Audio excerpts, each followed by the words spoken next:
trust to make sure AccessARide is doing what they're supposed to be doing. So some of the problems were the lengthy rides or the tour de boroughs around the city, which I have gone through, and Valerie has also gone through multiple times. Late pickups and drop-offs, no reliability, no flexibility. Luckily, we did get the New York Community Trust Grant, which is awesome, and it helps to fund all the work that we do. Another thing that we got started was on demand. When we first started AARRG, there was no on-demand service until we met with AccessARide, and they finally got it started, which is great. And AARRG is responsible for the pilot and the pilot renewal. On demand is, it's supposed to give you the freedom that you need to go wherever you have to go when you want to go there. And so you don't have to book it 24 hours or more in advance. And you don't have to, wait hours and hours for your ride. Potentially, you can get it when you want it and go wherever you need to go when you're going. We had a city council hearing several months ago talking about the importance of AccessARide, and luckily the three of us, Tasha, myself, and Valerie, all shared our testimony, and it was really great. And the councilwoman was there, as was council member Margaret Chin, and they were both very supportive and listened very attentively to all of our issues with it. We did the COVID bill with Dinowitz, as I mentioned in his introduction. And we also made sure that COVID-19 measures are in place for AccessARide. So on demand to continue, all drivers wearing masks and gloves, all drivers having hand sanitizer, and making sure that their gloves are latex free for riders who are allergic. Appropriate social distancing, all vehicles disinfected at least once daily, plexiglass bus guards between the drivers and the riders, no shared rides, no collections of fares, eligibility set to expire. Eligibility set to expire continues without the need to recertify, which is really great. New applications reviewed for temporary eligibility without assessment. And those are really great things that are happening during COVID that we hope happen beyond that. We also got AccessARide permission to use the bus lanes, which was great because they couldn't use them before with the blue and white vehicles.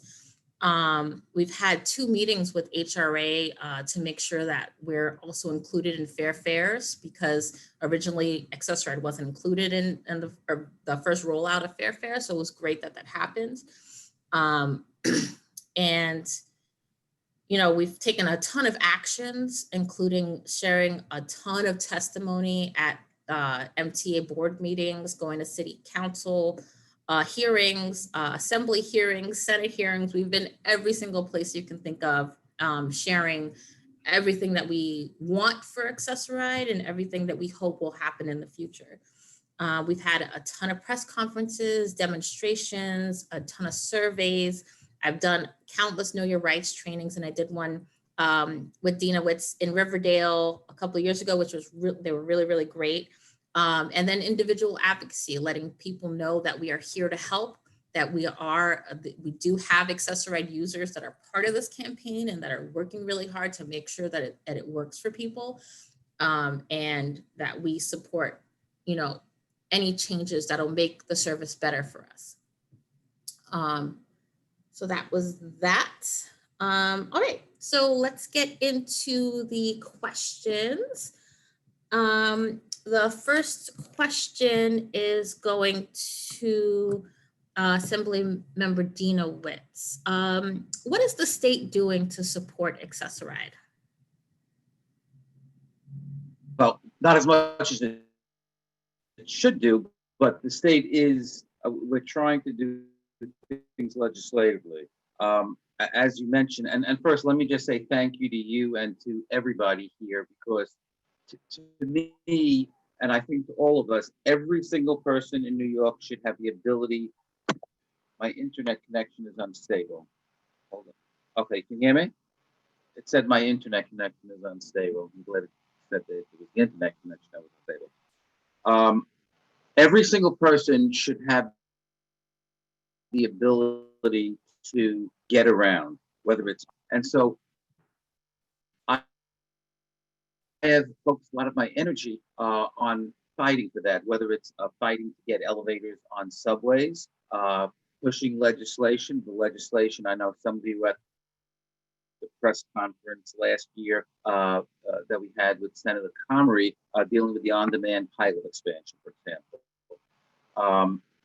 And some of you were with Senator Bernardis and me making sure that that again that there's more access. We did pass one bill, Senator Comrie and I, which unfortunately the governor vetoed, and that would amend the transportation law to ensure protection for workers and users on paratransit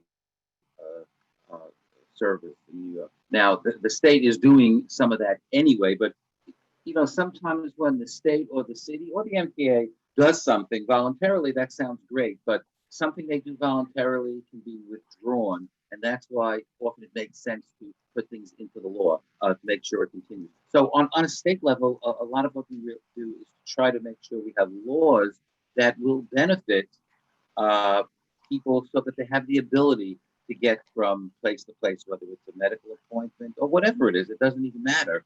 The point is everybody should have the ability to get around. Everybody has the right to get around the city, and they should not be restricted. And certainly the government shouldn't be doing anything to make it harder for that to happen. So I look forward to continuing to work with everybody here and my colleagues on legislation, fighting for funding and budget, as the case may be, to ensure that. Thank you. The next question is for the staffer from Councilwoman Ayala's office. In answer to the best of your abilities, what do you think the city's responsibility to people with disabilities who use AccessARide is? Thank you so much for allowing me to participate. Once again, unfortunately, the council member had an emergency, personal family emergency that she had to deal with.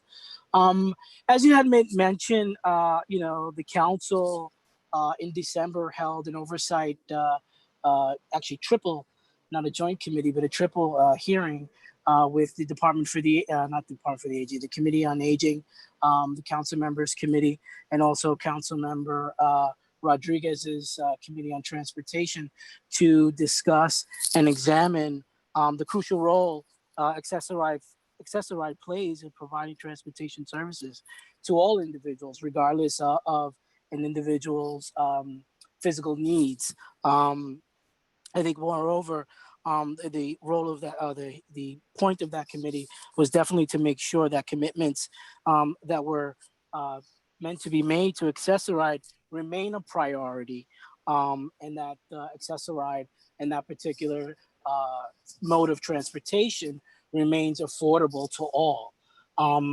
Lastly, I just think, the committee, and I think ongoing, the council has a responsibility to continue to identify the challenges and explore some possible solutions to better meet the needs of transportations for individuals with disabilities and individuals who are in need of the paratransit system. I think it's incumbent upon us to provide and see what services can be made possible through legislation, as the assembly member had made mention. And I think the council will continue, especially Council Member Ayala, through her committee as the committee chair, to continue to play that role in advocacy and assist you all in the great work that you do. And I must say that I want to thank you all for the work that you did, especially back in 2017, the audacity of the board members to try to go into executive session and didn't really realize that there are some members in the audience that, came to that meeting and utilized a service that, quite frankly, in my personal opinion right now, is quite flawed to this day. And just as I close on a personal note, my father recently passed away of cancer, and he had to use AccessARide. And I remember one day I was in my office, and he called me and I was like alarmed. I was like, "Are you okay?" He was like, he called me in tears. He called me in tears because he was waiting for AccessARide. And he barely could walk. He's sitting on his walker. And it's in the middle of winter. And this man, who at that point probably weighed like 90 pounds soaking wet, you know, and it's in the middle of winter and he's waiting for AccessARide. And he said, I've called them way in advance and they're still not here. Those types of things should never happen. That's why the new system needs to be, reformed. And I think the expansion of that pilot program definitely needs to be put in, regardless of what type of fiscal situation we're in. There are certain priorities that we need to examine to improve conditions overall and quality of life for all individuals. Thank you. Thank you so much for that. All right, so the next question is for Valerie. What have been the primary complaints about AccessARide during COVID-19? For one, in the beginning, AccessARide was running the same as they were before COVID, and long wait times. People weren't able to get to where they needed to go on time, and or they were having shared rides. Shared rides was not acceptable by us. You don't know who has the virus. So you don't know if you're sitting next to somebody who has the virus. And also proper protection. Drivers had to have gloves and masks. And we thank MTA for doing so. And they also provided the drivers with extra masks in case you didn't have one. But the only reason why this was really done was because of the article that came out in Politico. So now what they have done is we have non-shared rides where everybody gets a ride to and from where they need to go by themselves or with their aide or a family member. And I think that's wonderful, actually. And the non-share of cash, the exchange of cash, that's also wonderful because you don't know, as I said, who's infected and who's not. And you want to protect yourself and you want to protect the person that is driving you. So what we want is for the continuation of the non-shared rides. And that would be wonderful, actually, even after COVID.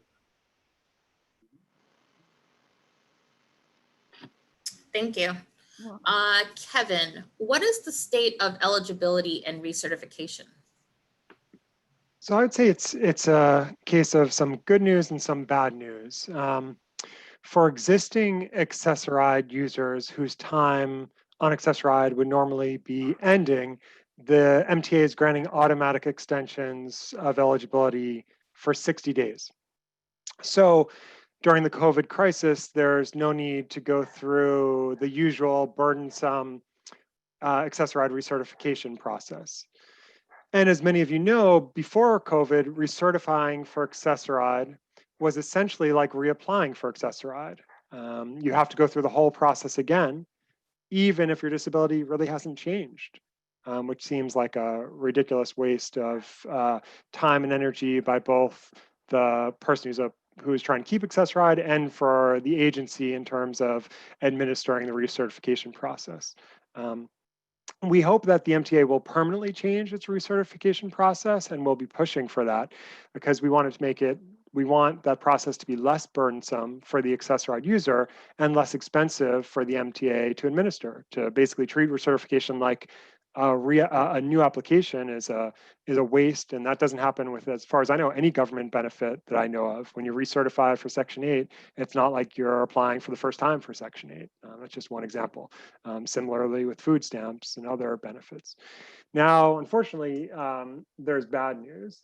If you go to the MTA's website, it says that it's not accepting application requests. And this is direct quote, not accepting application requests. During the ongoing coronavirus pandemic, we aren't processing application requests at this time. And it says, call us skipping the phone number, and we'll handle application requests on a case-by-case basis.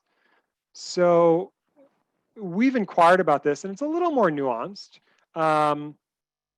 They are granting for new, for people who don't have AccessARide but who need AccessARide, they are granting AccessARide if the person has an immediate need, such as life-saving treatments like chemotherapy, radiation, dialysis, etc.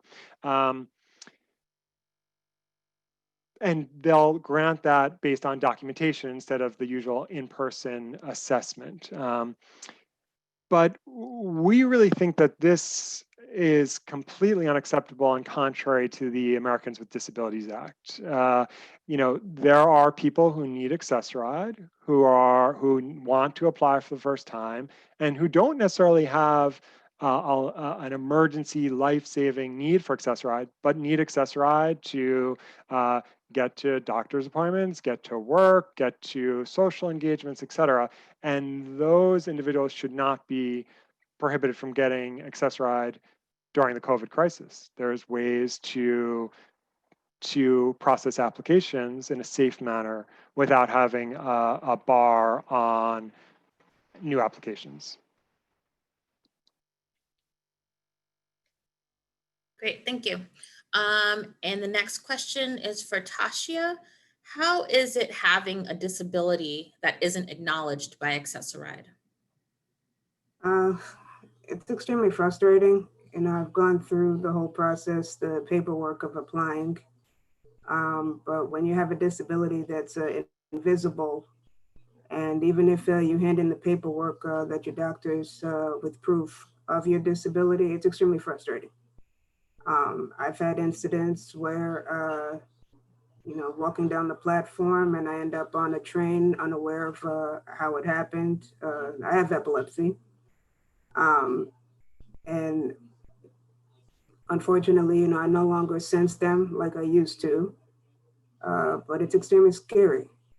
And I recall the last time I went for the assessment, they had me go through the sample bus stairs, and I walked around the room, and I immediately knew afterwards that it wasn't going to be approved anyway.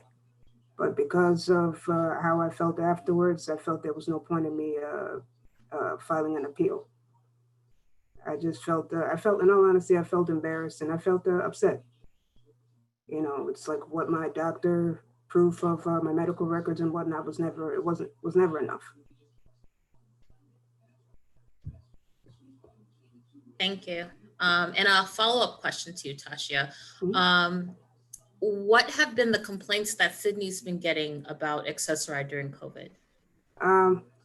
Well, early on, the service was still the same as Valerie had mentioned, but afterwards, most of the people I've spoken with, most have pretty much stayed home. And those who have gone out, we've had people who preferred, had family members taking them to their destinations instead. They were too scared to hop in an AccessARide vehicle. Yeah, we've had only one person I've spoken with said that the only improvement that they've noticed since luckily there was no shared rides, but the vehicles were cleaner. That's the only positive thing that I've heard. Great, thank you. And I just want to add to that, another complaint that we've heard is that during COVID, drivers aren't supposed to be taking any cash, but unfortunately some drivers haven't gotten that memo and they're insisting that they're paid even though it's the rule that AccessARide says that they're not supposed to take the money. And so I've seen a lot of complaints about that on the Facebook group as well. So I just want to throw that in there that, people are complaining about all kinds of things and still using it. And hopefully drivers will stop trying to take money from people when they're not supposed to, because they're still getting paid by the MTA, just not the $275 from us, which we pay each way, each ride for everything, every time we're on AccessARide. All right, great. The next question is for Valerie. What is it like riding AccessARide during COVID? Sorry, I had to unmute myself. I'm going to be honest. I've ridden a cab I have not ridden the dedicated service, so I'm really not sure about that. But I've ridden cabs maybe 12 times since COVID. I'm really not going anywhere. If I have a doctor's appointment, I get family members to bring me, and if I can't, then that's when I have ridden them. I've had great experiences myself, but I have also heard of the drivers asking for that 275, and people call me and say, but I thought, and I am on the phone with the driver on speaker saying, yes, you're not supposed to collect it. And a lot of drivers have said, but how am I supposed to get my fair share of pay? I guess they didn't get the memo. So it's right now, I haven't heard of any complaints within the last two months or so. But in the beginning, yes, I was getting a lot of complaints that I thought that it wasn't supposed to be a paid ride. Why am I paying? So that's pretty much what it is. And as I said, the drivers are wearing masks. They are wearing gloves that I've seen when I've gotten out, and I've heard from my friends and family members who also have AccessARide. Yes, they are doing what they're supposed to. So I hope this continues. Great. Kevin, the next question is, how have you been addressing complaints about AccessARide during COVID? So during COVID, the complaints that we've been getting about AccessARide have definitely shifted. A large focus of our work historically on AccessARide has been focused on helping people apply for AccessARide, helping people appeal when they've been denied AccessARide, doing appeal hearings with people who have been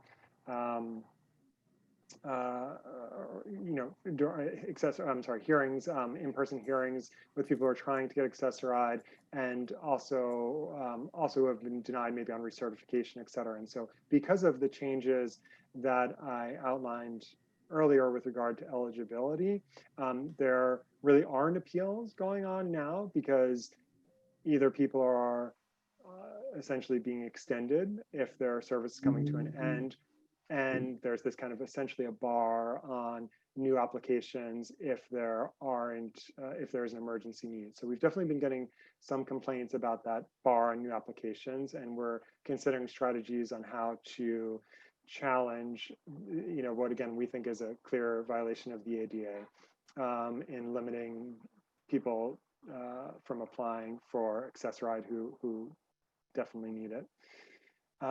We definitely have continued to get some concerns about service, but I have to say that some of the improvements in terms of NonShared Rides, et cetera, I think have helped to cut down on the number of complaints we received. And I think, as been mentioned too, is that there are people who are using AccessARide less than before based on COVID, or maybe not using AccessARide in general because of COVID. And so, I would say that the number of calls to our intake line about service complaints have probably gone down in part because of that as well. I think just like subway usage is down quite a bit, AccessARide usage is also down quite a bit. As was mentioned earlier, we've been focusing a lot of effort on making sure that the Fair Fares program is expanded to AccessARide users. Again, it's kind of an obvious thing that if you're providing a benefit to low-income people who ride the subway and buses, it's disability discrimination if you don't provide that same benefit to people who use AccessARide. And after we sent a demand letter to HRA, we've been really pleased that HRA has been acting on this and has issued a proposed rule to add AccessARide users to the Fair Fares program. Now, of course, right now, no one's collecting fares, but ultimately, it's obviously an incredibly important benefit for AccessARide users to be eligible for the Fair Fare program. So I guess that's an overview of what we've been working on, what we've been seeing now. Great, thank you. The next question is for Assemblyman Dinowitz. How important is it that the MTA gets the federal funds they've been asking for? And how would it affect AccessARide if these funds never materialize? I know that most of the time, most people like to blame the MTA for so many of our problems, and sometimes they deserve the blame. But the truth is that if they don't get funding, lots of things that we need done will not get done, and that includes AccessARide program, elevators in the subways, new subway cars, all the stuff that the MTA was on track to do as part of their capital program, things that go into their operating program, was totally devastated because of this. And we're not going to be able to make up the money, or at least not most of it, anytime soon, even if the state does what I think it should do, which is to significantly raise taxes on people who are very wealthy. That's not going to cover everything. So if we don't get big bucks from the federal government, I think we're going to be set back years on all the things that I think many of us have been advocating for. And right now, look what's happening or not happening. The House of Representatives passed the HEROES Act in May, and I think there was over $3 trillion in that. And the Senate has not acted. The president has not acted. And right now, they're not even scheduled to be in Washington until after Labor Day. So I'm really very concerned about that. If we don't get federal dollars, it is going to be very bad. Yes, thank you so much. And the last question is to Diana Ayala's staffer. How do you think, and answer this to the best of your ability, of course, how do you think the city will handle being responsible for 50% of AccessARide's costs? I think this is one of these questions that I definitely would have to level set with the council member and get back to you all with a more formal response so that this way we can disseminate that particular response on behalf of the council member. But I will say, in light of our current fiscal situation, and this is just my personal concern, Jose Rodriguez, is that I think the council in general, given this type of extra task, the city as a whole, I should say, we would have to. It's going to need some serious thought into that, and in light of our current fiscal situation, there's just a lot of uncertainties. But again, this specific question, I definitely would have to level set with the council member and definitely get back to you all on that particular question. Great, thank you so much. Not a problem. All right, so now we are opening it up to, did anyone else have anything else that they wanted to share or say about AccessARide and about everything? I know the questions covered a lot, but this is, an open discussion. Is there anything else anybody wants to add to this discussion? I do. Sure, yes. I also forgot to mention that if you have like a quick ride to the bank, let them know that you're just going to the bank, you're going to deposit money, and that you're coming right back if you're on the dedicated, and they're supposed to be honoring just a round trip ride where the driver can wait for you a certain amount of time. So please, if that is a situation that you're going to have, I would, as a rider, ask them, can I please have a ride quickly? This is all I'm going to do. It's not like I'm going to be there an hour to 2 hours. You're just going to drop off money, whatever it is. But if it's a quick ride like that, then I suggest that you ask, can you have that as an accommodation? Great advice. Awesome. Okay, so now we are going to open it up to the questions from the community. Ned, can you read off? Well, I can read off the questions actually. So our first question is from Michael Ring. Is there any news on the on-demand program? Well, on-demand is staying as is for now. And we knew months ago that they were going to make some huge cuts to the on-demand program, making it virtually impossible to use. And for those who don't know, The on-demand program's been around for a couple of years now. It's you take it whenever you want to take it. You take it as far as you need to take it. You take it as many times as you want to take it and do everything that you need to do. And you also don't have to wait for hours and hours for your ride to be there. The changes that they want to put in place are a $15 cap and 16 rides a month, which wouldn't work for someone who's a professional like me who was riding AccessARide every single day and also multiple times a day. And that I would be capped out in a week if that were the case. So on demand is just staying as is for now. Once COVID goes away, and who knows when that's going to happen, then they're going to probably reassess again. And considering the MTA is going through a financial crisis right now, I'm assuming that on demand may be on the chopping block. We're hoping it won't be. And we're going to do everything that we can to make sure that it stays as is. Hopefully that was a good enough answer. The next, and anyone can chime in at any time. This is not just me answering the questions. From Norberto Filiberty, and excuse my pronunciation. Until when will AccessARide be offering free rides? As long as COVID is going on, there'll be free rides. There's no indication that I know that, the regular buses started taking money from people August 1st, but AccessARide isn't doing any of that. And we're good to go. So like I said, as long as COVID is going on, AccessARide will be free. The next question is from Leonard. What should someone do if they are charged?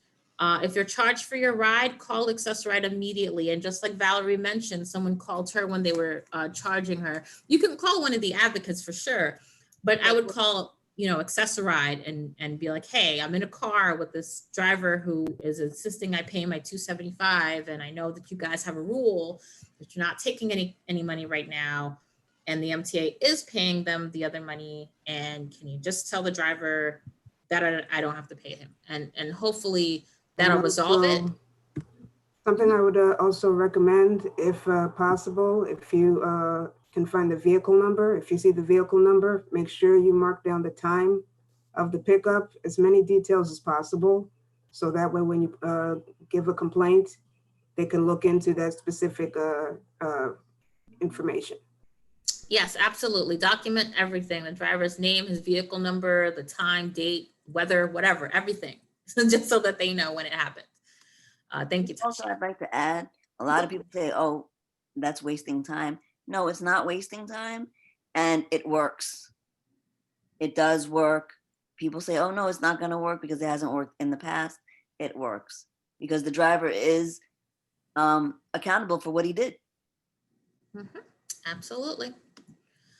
Okay, the next question. How about the possibility of state tax rebate for those of us who would choose to opt out of AccessARide to manage our transportation? Europe does something similar by subsidizing travel for the disabled. Does this, Assemblyman Dinowitz, do you want to take that on? Maybe? I haven't given that thought before. It's an interesting idea, but I guess my focus would be on trying to get taxes raised on the wealthy in general to fund our programs to everybody. I think, I'm not sure there's going to be an appetite to do a lot of tax rates, tax credits, and stuff like that. I think we got to do something that's substantial, but that's also very straightforward and simple. And that's why I think the way to go in dealing with a lot of our issues is an additional tax on the super wealthy. Great. All right, cool. And I hope that answered your question. The next question is from Kathleen Collins. When we have to pay again, when will AccessARide passengers be able to use their smartphones to do touchless paying of the fee like other customers? We are trying so hard to get added to Omni. We have been pushing and pushing and pushing and pushing. And every single time we've had a meeting at the MTA, I bring it up every single time, because anybody who knows me knows that I'm all about technology and including folks with disabilities in the technological advances that the MTA is doing, because a ton of people with disabilities also use technology, including myself. So I want Omni so bad, and we've been asking and asking and asking. So we will ask some more, Kathleen, I promise you. Okay, the next one is from Lena Townsend. Most rides have been much better, cars are on time, etc. However, I had one ride when the driver had a plastic between him and the other passenger. The seal was so tight that there was no air conditioning in the back. It was 90 degrees that day and it was extremely hot, even with the windows open. Can drivers be told that they must provide air conditioning? Absolutely, yes. Drivers should, if it's a 90-degree plus day, I mean, y'all know when it's over 65 in the city and you're in a tight space, it feels more like 100.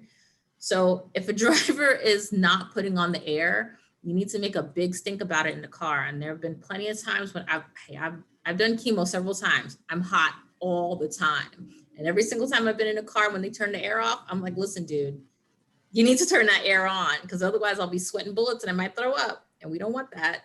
So just, and I always say, like, we don't want to be like over dramatic, but like Valerie said, if you got to push hard, you got to keep complaining, you got to be in their face and be loud. Don't be rude, but don't take, any mess from them. Like, you're a customer and they're providing a service.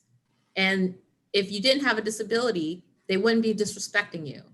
So make sure that you stand up for your rights and advocate for yourself when you're in the car then and there.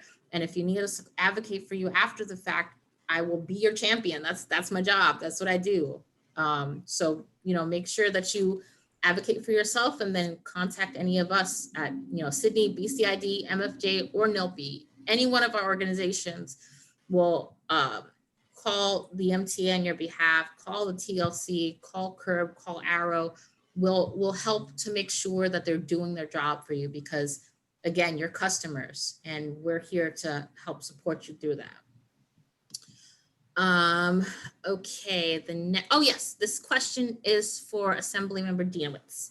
What do you think, and this is from Ruth Lowenkron, and she's the Director of Disability Justice at New York Lawyers for the Public Interest.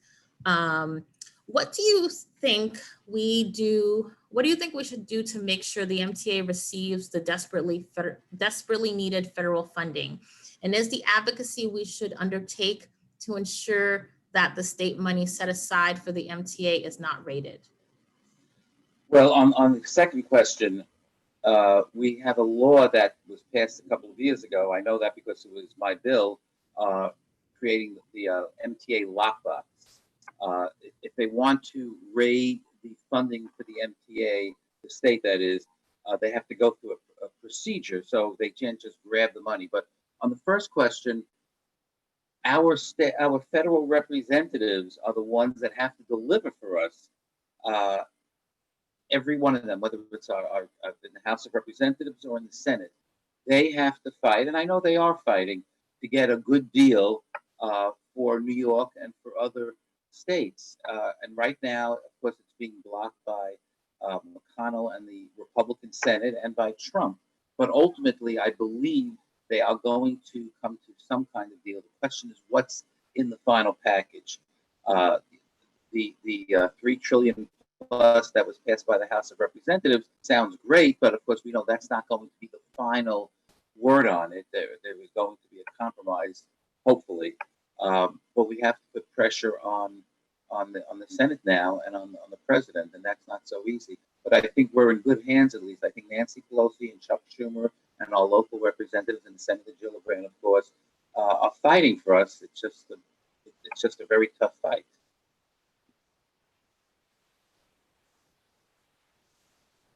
Great, thank you. Okay, and yeah, and that's one of the things that we've talked about on a lot of these transportation town halls and Zoom calls. It would be so helpful if the calls aren't just coming from our offices, but also from your district, whoever your assembly person is, whoever your senator is, your council person, everybody, call all of them and tell them that they need to make sure the money gets to the MTA.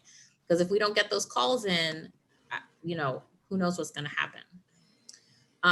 The next question from no name here. What happens when a parent has a minor child and an aide and has a medical appointment? So if you have a minor child and you have an aide and you're the parent, you are allowed to go together on AccessARide. Because if the child's under 18, then you're allowed as their guardian to be on AccessARide. And if the driver gives you any issues, again, call AccessARide and let them know, hey, this is how I booked the trip. You guys knew when I booked the trip that it was going to be me, my child, and our aide. You have to make sure that it's noted in when I'm getting my trip so that they know that there are 3 of us coming. So that's totally allowed. And you shouldn't have any issues with it. But if you do, just call them up. The next question is from Leonard Blades, who's also part of the ACTA committee, which I'm on at the MTA. How can CUNY students, specifically the CUNY Coalition for Students with Disabilities, assist with our efforts of advocacy for New Yorkers with disabilities? Does anybody want to take that, or you want me to? I feel like I'm talking too much. I'll go ahead. Yeah, go ahead. So as Iman said, we are in the 5 boroughs, and contact one of us and our information will be put in the chat box. And we'd love to have you help us. When we do letters, when we go out and do protests, yeah, the more the better. Everything is in numbers. So, and you're affected as much as we are. Absolutely. And I agree with that. And I've told you all the time, Leonard, that we want to build with you all and do some kind of action together or event or something and work better together. So absolutely, 100%. The next question is from Sue Wen-Chi. Is there a deadline for applying for fair fares? Kevin, do you want to take that? Sure.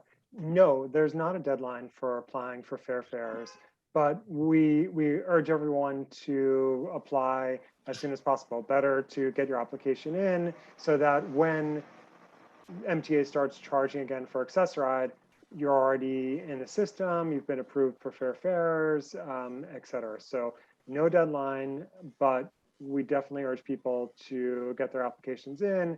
So in case there's any problems, you're all set up for when the MTA starts charging people again after the COVID crisis. Great, thank you. The next question is from Wendy Richardson Atwell. Hey, Wendy. So what happens to drivers who don't wear masks during driving or assisting you with the lift?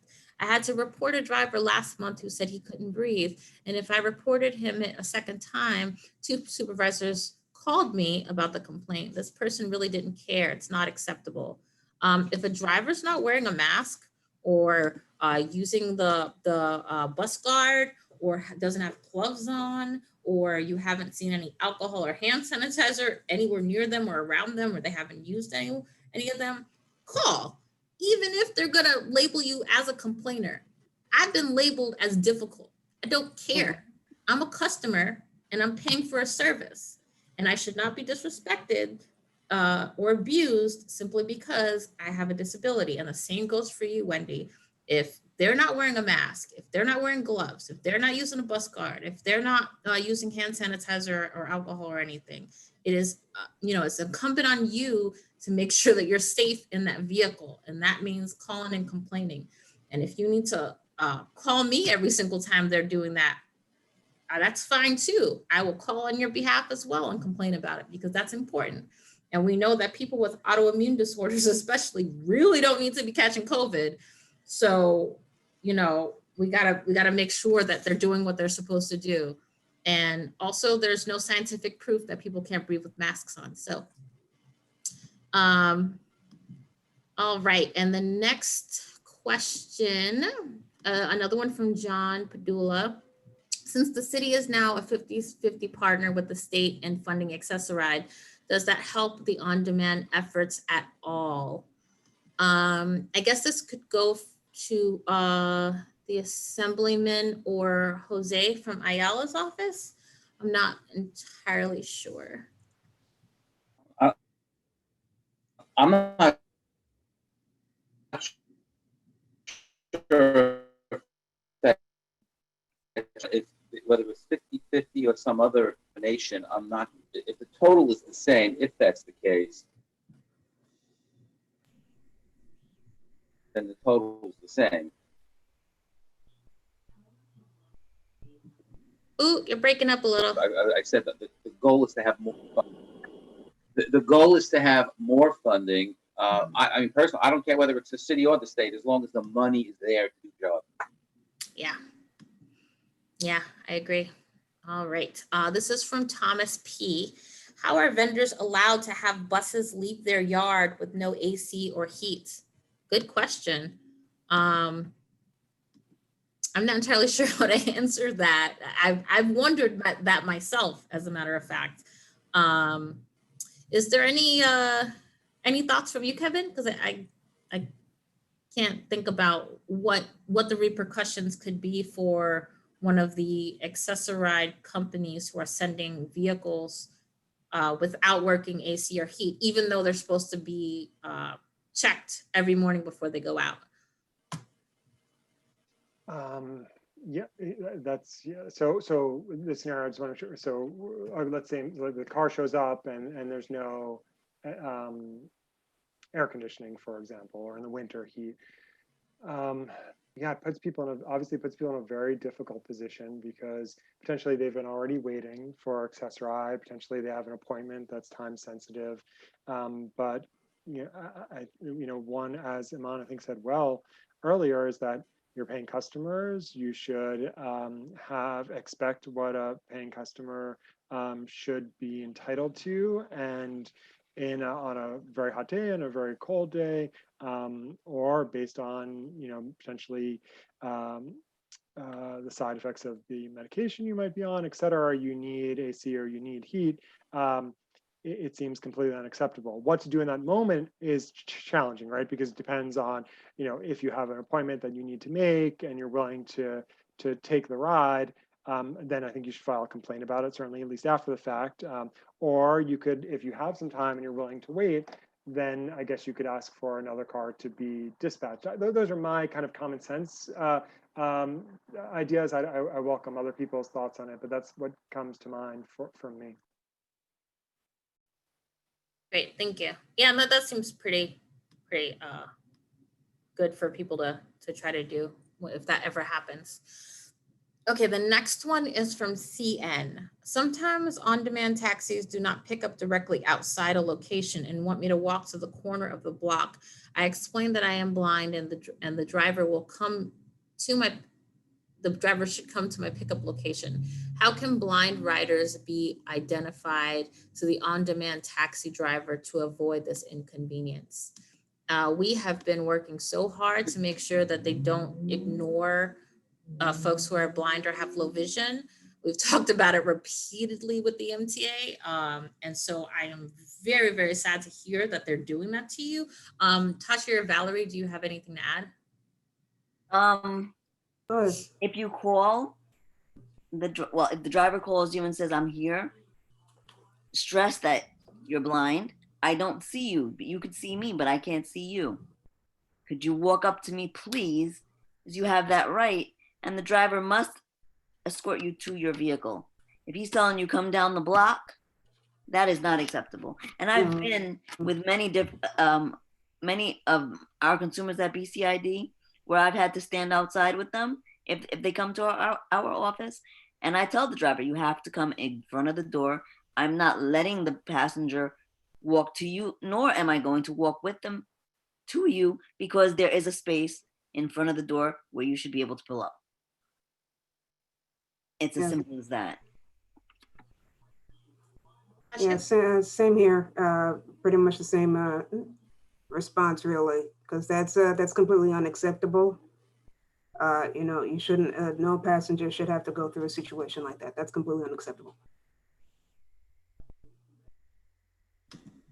All right, thank you. And the next question is from Sheila Murray. What is the rationale for not extending half fare to all AccessARide customers? And I'm assuming they're talking about yeah, go ahead, Kevin. Yeah, I think that's a very, very good question. So we've been focused on the Fair Fares program and making sure that that's extended to AccessARide. And we really do see that as a, I guess I would say, well, I'm going to say it's a first step in that, just to give a little background, right? So people with disabilities are entitled to a half fare. I'm just going to explain the underlying, I think, logic of the question, which is that people with disabilities, right, are entitled to a half fare Metro card if they take the subway or the buses.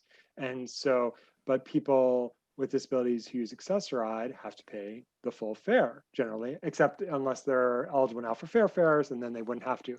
And so we completely agree that it's problematic and discriminatory for the MTA to exclude people with disabilities who take AccessARide from the half fare MetroCard program.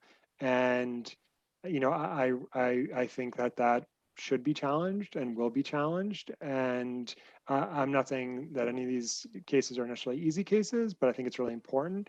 And it seems to me, and I think other people agree, that it's discriminatory. And I completely agree with the underlying point of the question, which is that it should be extended to all AccessARide users.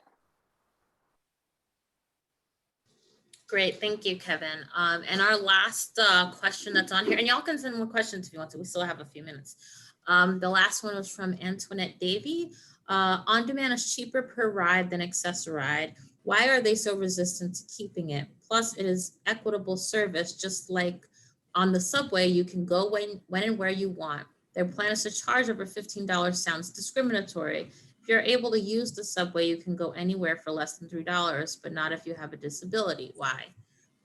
That's completely valid and completely true. Exactly. And that's why we are pushing to keep on demand as is, because the majority of people who use AccessARide would not, now, number one, wouldn't be able to afford the fare if it goes up, but also might have more places to go than just 16 trips a month.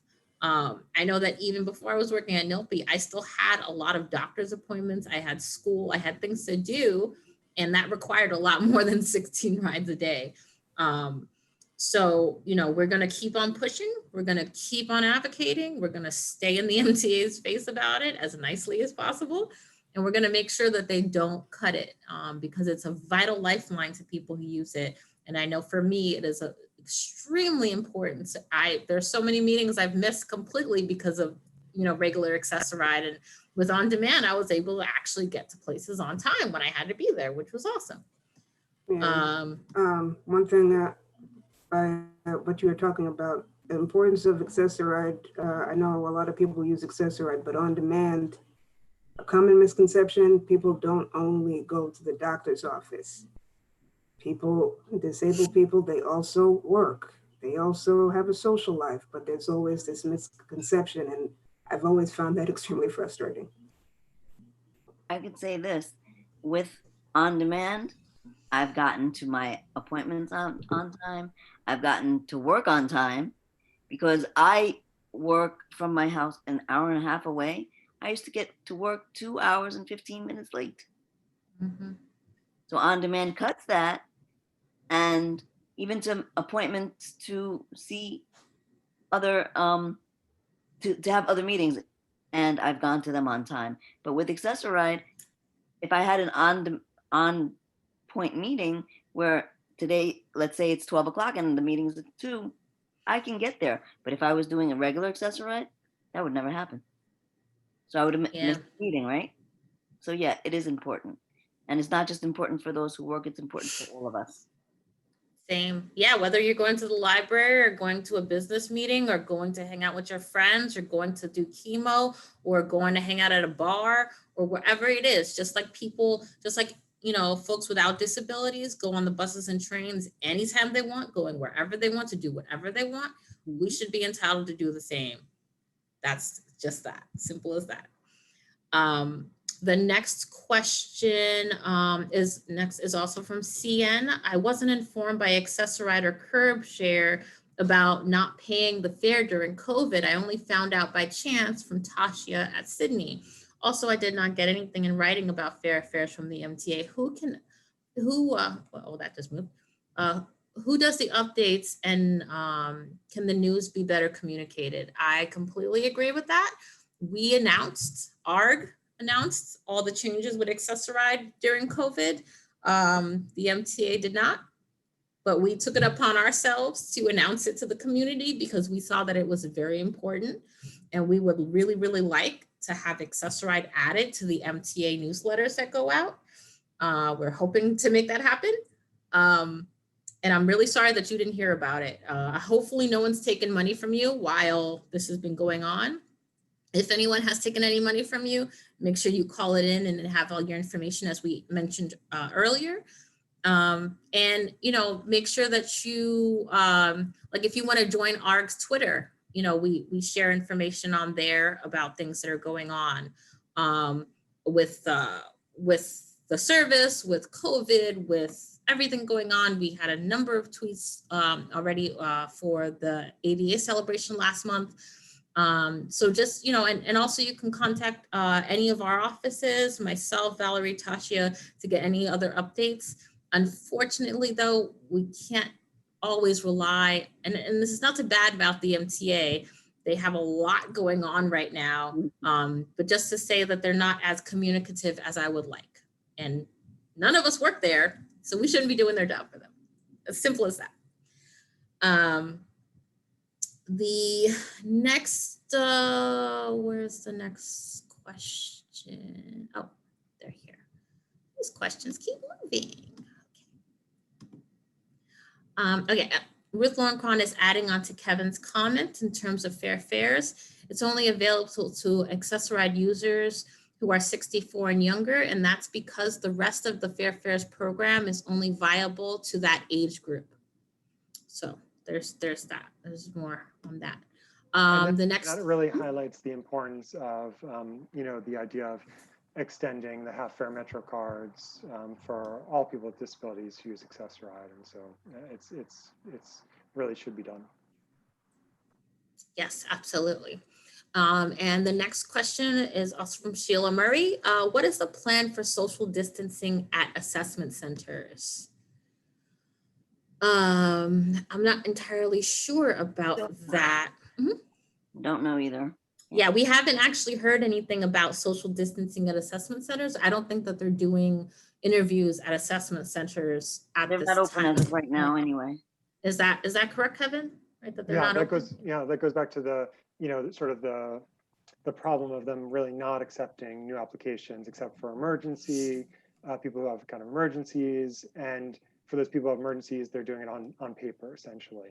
And so for now, it's not a relevant question. That doesn't mean it becomes, I mean, I think it will become a relevant question at some point when they open back up. And, you know, I personally think that the application process is way too burdensome, and that they should in general move to a more streamlined application process that would not involve in-person assessments, but instead would rely on a sort of what I guess I would call like a treating physician sort of rule, or treating, doesn't necessarily have to be a physician, but in the Social Security world, which not that Social Security world handles things perfectly, but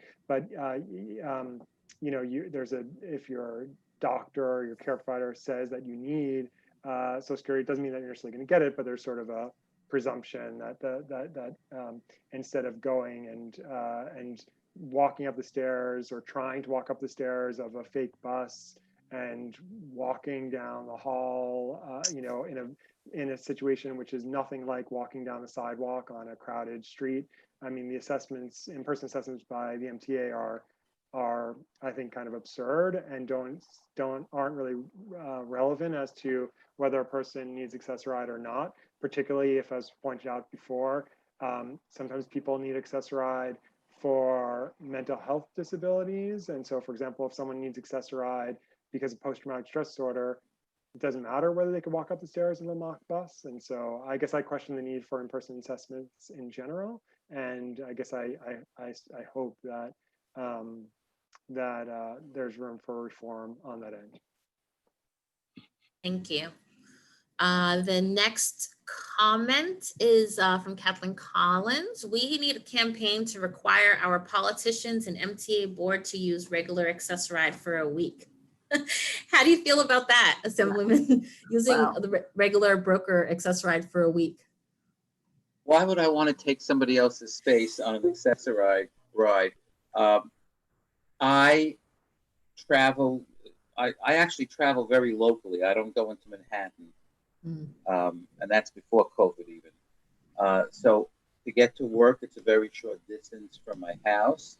If I have to go to Albany, AccessARide's not taking me.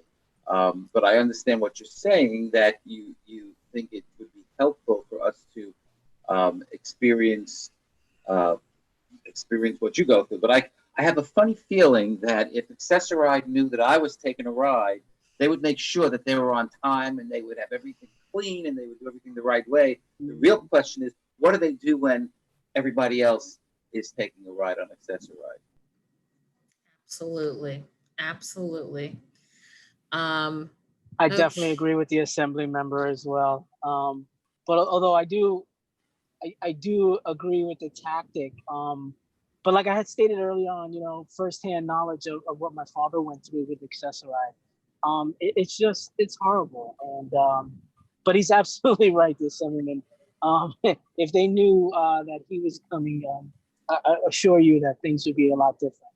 But it's exactly what they do when just someone else just has to use the service. Yeah, absolutely. The next question is, would the MTA open up the waiting list for on-demand? Good question. Would the MTA be open to opening up the on-demand wait list? Because that would be really good. That would be really, really good for people to be added to that. We're not entirely sure if or when they're ever going to do it, but it would be great if they did. The next, oh yeah, well, you can ride as a guest or you can travel like you're disabled for a week if you're not and you want to test out AccessARide. Those are some, oh yeah, undercover boss. That's true. All right, there are no more questions. All right, well, is there anything else anybody wants to add or share? Or anything? I do see one more question in the Oh, chat. is it? No car if you, it says no car if you are driven, your driver picks you up at a the designated time that you pick up 24 hours before. So I'm thinking you're saying that your trip is not made 24 hours before. Am I correct, Kathleen? I think that's what she's trying to say, that nobody's life is basically planned out 24 hours in advance. I think that's what she's trying to say. Yeah. Okay, she said no car. If driven, your driver picks you up at a designated time that you pick up 24 hours before your schedule. Yeah, you schedule it 24 hours before. So basically the 24-hour before rule, that's what she's saying. Interesting. Oh, I think that she's suggesting that MTA leaders abide by these restrictions. Yeah, I mean, they should have to book their trips 24 hours in advance before they have to go somewhere and have appointment times and pickup times and all that. Why not? There's one more question. Yeah, I got, okay, Sheila Murray has another one. Why can't we take taxis from borough to borough? Currently, taxi reimbursement rides are limited to traveling in the same borough. So we are working on that, making sure that AccessARide reimburses any trips. And we don't have any updates on that as of yet, but we're getting there. And I wish I had more answers for you. But we're working on that. We are definitely working on making sure people are reimbursed in a timely fashion and that taxis can go between boroughs. So yeah. And I don't see anything else. And like I said in the very beginning, if you have any other additional questions, please send them to me at NOPI at ERIMAWI@NYLPI. You can also email Valerie or Tasha at BCID in Sydney.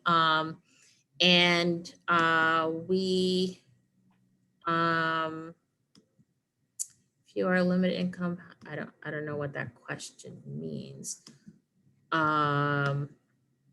I dropped my email in the chat. I'll drop it in again. Oh, yes. Please, Tasha, can you I'll drop your type email? in. Yeah. Yeah. And if you have any issues with your appeals or anything going on with your application, you can contact Kevin at MFJ. Kevin, can you put your email in the chat as well? And again, please call your local elected officials and your state, your Senate and Assembly. Call all of them, because it is vitally important that the MTA gets these funds. So if they don't get these funds, we're going to be in a heap of trouble. Not just the MTA, but everybody. Oh,